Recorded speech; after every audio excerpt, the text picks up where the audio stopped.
So quite a few months and possibly weeks have remained until Croatia joins the European Union. Is the country prepared for accession? As you said, it's now a question of only a couple of months or weeks. Indeed, it's less than 4 months away from D-Day, 1st of July. I must say that indeed I've observed and also taken part in further progress, which has been made by Croatia in fulfilling these outstanding obligations since the previous monitoring report, which was issued by the Commission last October. The government and many players, also the Parliament of course, by adopting new laws, all these players, these layers of society have done a lot in order to ensure that what is required by accession will have been done. We will know for sure very soon, because we expect that the spring report will be adopted by the Commission in 3 weeks' time. But the way I have, on the basis of my involvement in the process and of what I have seen, I think indeed Croatia is almost there. And this is true for many areas. We were very pleased that finally the privatization contract of the Brodo Split shipyard was signed last week. In the field of what we used to call the Chapter 23, the reform of the judiciary, the fight against corruption and the respect for fundamental rights, more substantial progress has been made.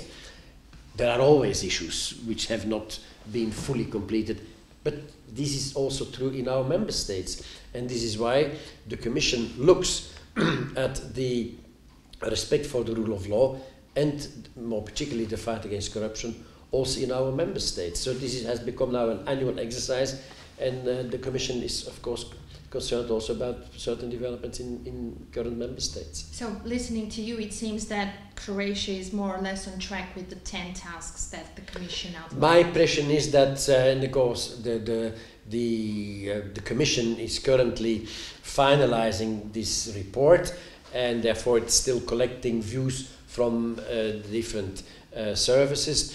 But on the basis of what I know, indeed, it goes into that direction, that Croatia is virtually there. Okay, do you think that the worsening economic situation in the country could in some way undermine or slow reforms down in some way? Well, I think that the politicians in this country know very well that important reforms still need to be undertaken.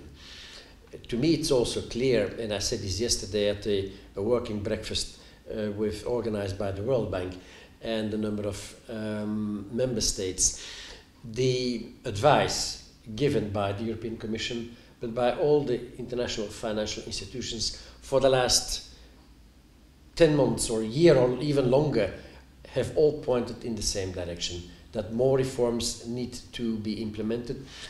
That it has taken time, I understand. This was a new government which came in place. They had to make up their minds, but I think now that the messages are clear, and I also see that more and more the government is engaging and is trying to deal with these reforms. But of course it is very difficult, and let me add that in the current difficult economic and in some member states also monetary situation, it is very difficult to take decisions in the field of these reforms, but they are indispensable, and I'm sure that the government will continue to use the time of this mandate of the government to undertake these reforms. Okay, so you think that in the elections won't be an obstacle for the reforms too?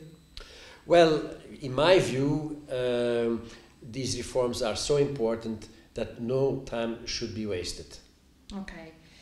Croatia will take part in the European semester for the first time on a voluntary basis. Do you believe that this would have any impact on the fiscal and economic policies of the government?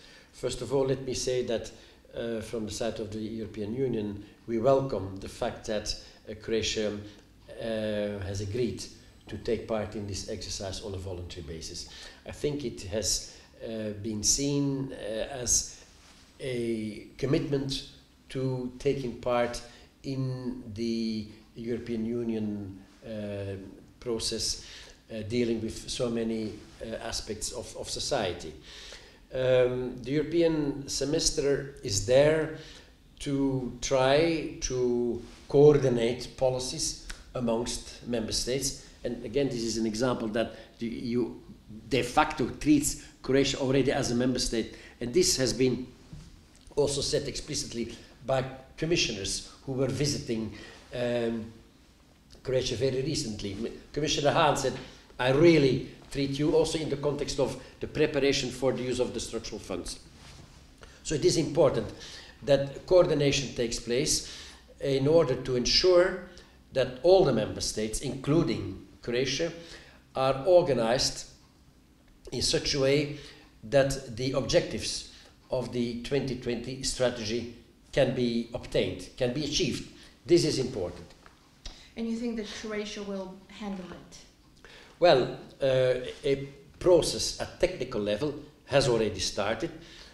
Croatian officials have already taken part in meetings in Brussels. This is an early phase, but this is a phase which takes place in a rather short period of time. So over the next couple of weeks, documents will be prepared with the input of Croatia and being looked at and examined by Commission officials in order to see whether indeed Croatia is moving in this respect in the right direction. Do you believe that it is possible the country to end up with a kind of post-accession monitoring mechanism, maybe not of the likes of Bulgaria and Romania, but some kind? Well, frankly speaking, I don't think so. Why am I saying this? Because when the accession negotiations were concluded at the end of June 2011, this issue was already very much debated between the Commission and the Member States, and it was clear at that time that was not an option to be pursued. However, what was clear and what has been done is since then, since the 1st of July 2011, this very strict monitoring process has been in place and is now reaching its conclusion. So the objective was to do it now and not to postpone it for after the accession. And that would be pretty enough, no need of any further monitoring? Well, I'm sure that, as I said, work is never finished. There will still be a need to continue to work on in a number of areas, but not in such a manner that a special monitoring mechanism will be required. But I already said that also in our member states, the Commission follows the way they are organized in the fight against corruption. This could be done for Croatia as well in the same context, eventually. Yeah.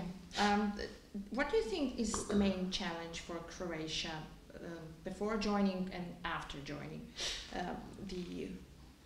Well, I would say before joining, in the 3.5 months left, surely it is indispensable that the accession treaty will be ratified by the 27 member states. So this is a must. If one member state does not ratify by the 30th of June in the evening, there will be no accession on the 1st of July. This is clear.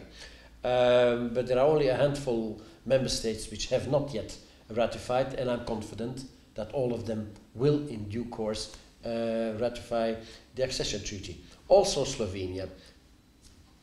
Slovenia, you believe that they will? I've always said that I was confident that Slovenia would also ratify the accession treaty on time, and there are now signals stronger today than yesterday and stronger than a week or several weeks ago that indeed a deal is in the air. It's important that the two parties share the substance of this agreement between the two countries, also with the European Commission, in order to see whether it is fully compatible with the acquis communautaire. Bringing up the issue of Slovenia, given the dispute they have, do you think that the Commission has been underestimating some regional and bilateral problems? Absolutely not. The Commission has been very well aware of the bilateral outstanding issues between Croatia and its neighbouring countries, as the Commission is very much aware of other bilateral issues between other countries in the southeast of Europe.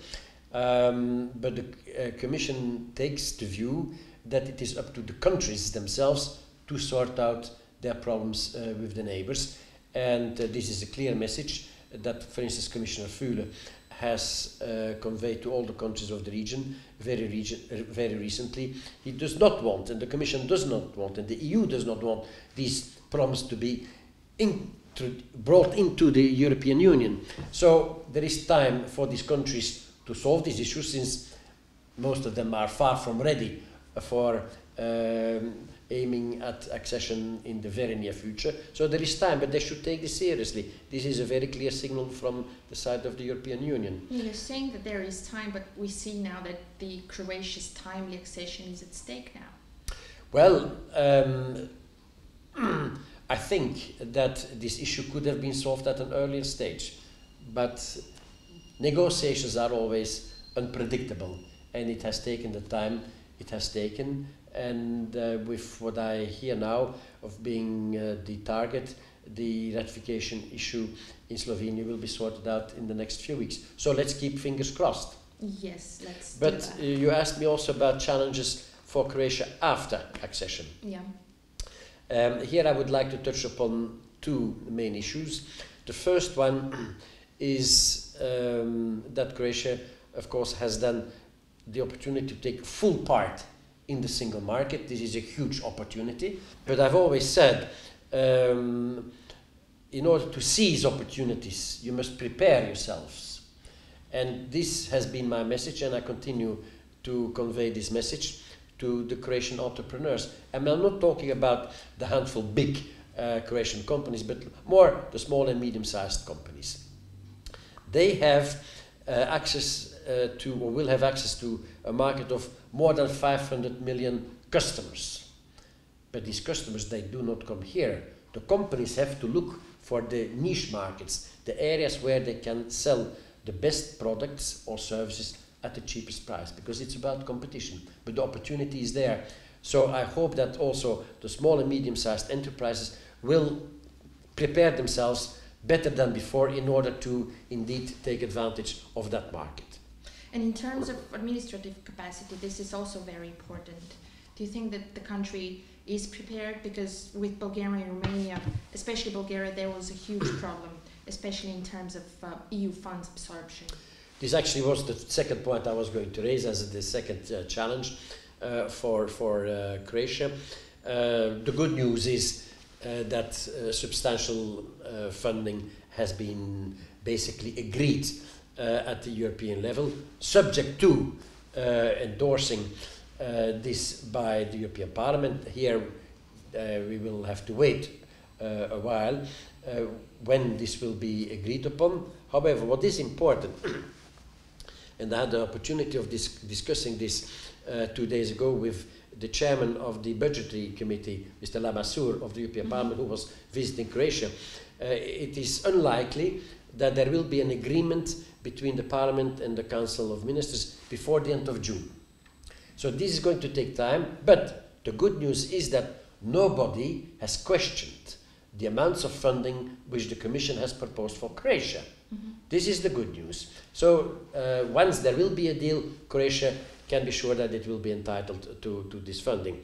However, you're right, some of our current member states did not always have an efficient or an adequate administrative capacity. This is the message which Commissioner Hahn, since the beginning of last year, has conveyed several times to the Croatian government to recruit the necessary experts in order to have the capacity there to prepare projects. Good progress has been made, but we also know that there are still quite a number of vacancies So more efforts need to be undertaken to recruit people who have the knowledge to prepare projects. And let me also add, it's not only a question of having officials doing this at the ministries here in Zagreb, but also capacity is required at regional and local level. And that's, of course, where the regional and the local authorities also come into the picture. What kind of lessons, or does the Commission have any lessons to learn from Croatia's accession? Well, if you ask me about the negotiations of the so many chapters, which are always the basic of the agenda for the accession negotiations, I think that the major lesson has already been learned in the field of the famous chapter 23, the rule of law, because that chapter was opened with regard to Croatia at a relatively late stage.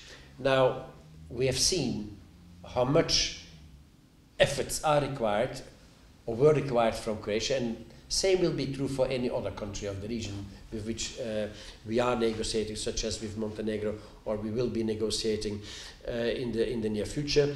That part of the negotiation should start at an earlier stage, so that with all possible energy the government can work on these aspects of the rule of law, with the assistance, of course, of the European Commission.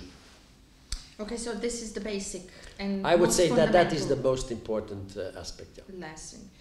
Okay, just to wrap up, you were head of delegation in Russia, and recently Gazprom has returned in Croatia. How do you interpret this return and this recovery of relations? Well, I'm not sure whether Gazprom has already returned. There are intentions to become fully operational. I can only applaud this. I have for a long time been saying, and not only me as head of the EU delegation, but my colleagues, the ambassadors of the EU member states, have been encouraging the government to improve the investment climate. And I'm saying this not only in order to attract companies from our member states. This is equally true for Russian companies, American companies, companies from China or India. The need and the potential for investment in Croatia is so huge that all companies should be welcome, and why not Gazprom? Okay, thank you very much for your time. You're welcome.